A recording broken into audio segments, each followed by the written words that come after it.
I'll move on to Reena Gupta to ask you a question about something that we try to highlight in the white paper itself. So one thing we try to make clear in the white paper is a notable absence of the thinking of persons with invisible disabilities, and by which I mean something that's not immediately perceptible when you look at somebody.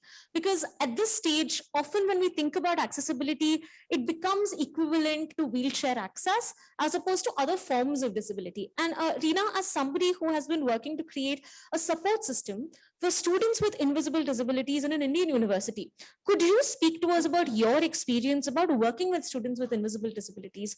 How do their needs differ? Say, for instance, where something is easily perceptible. And if you could share from your experience, what are your approaches to creating and offering support, and what challenges you face in trying to accommodate, or in this concept of reasonable accommodation and the limitations of that approach itself?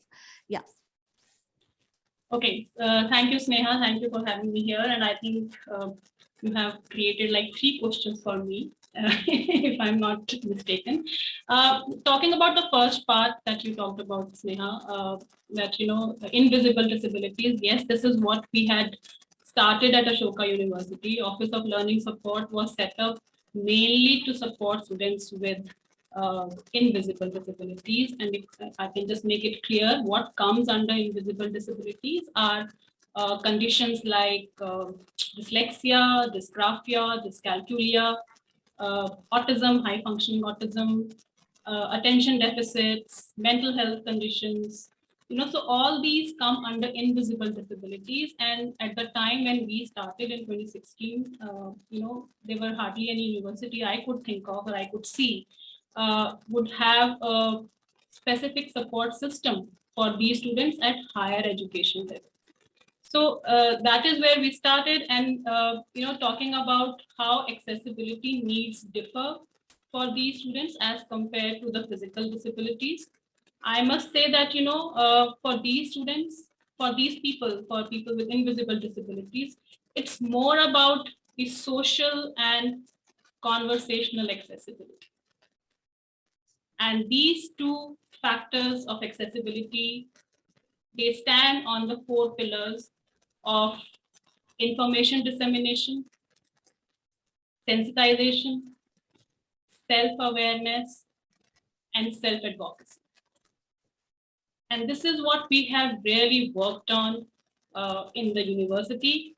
And I must say that, I see this university, Ashoka University, with the kind of population we have at the campus, I see that place as a mini India.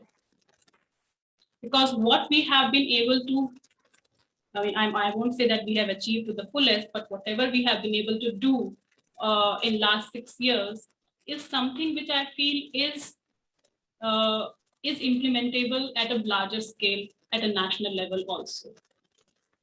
Right? And today, of course, we are talking more about the cities in general, but what we have done for the physical infrastructure or for the social and conversational accessibility, it can very well be replicated into the cities also. So that is one part, Sneha, the first answer to your question. The second part that you talked about, the approach that we have towards supporting and towards implementing any support system.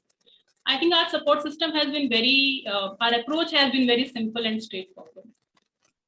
We were very clear that we have to put a dedicated team to it, which will coordinate the entire process. And I think this is, Gaurav also talked about the same thing, about bringing a professionalism into it and not work only in an NGO mode. That's exactly what I wanted to say here. Have a group of people who will coordinate this entire thing. Even the white paper, the beyond, reasonable accommodation, nothing will work if we just keep talking about it.